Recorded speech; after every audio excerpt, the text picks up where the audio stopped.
नमस्कार प्रणाम किया हूँ।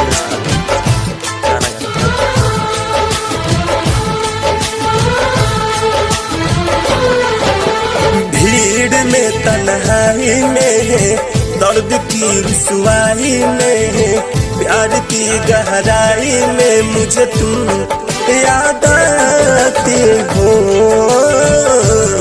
मुझे तुम याद आती हो।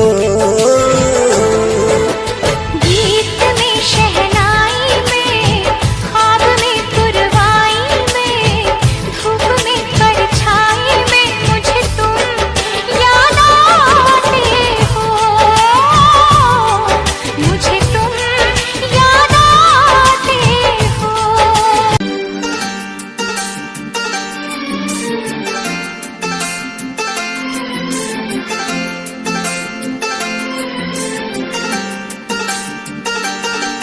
जो मेरी रूह को चैन दे प्यार दे वो खुशी बन गए हो तुम, जिंदगी बन गए हो तुम, जिंदगी बन गए हो तुम।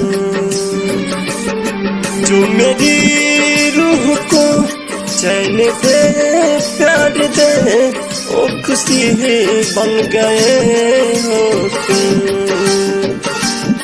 जिंदगी बन गए हो तुम,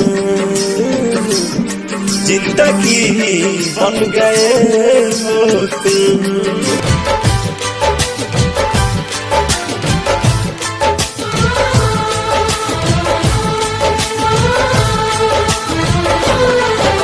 ले ले बड़ा मजा हो महिया में भाई हो, कैसे हम पाही हो हमारा के बड़ा ले लो,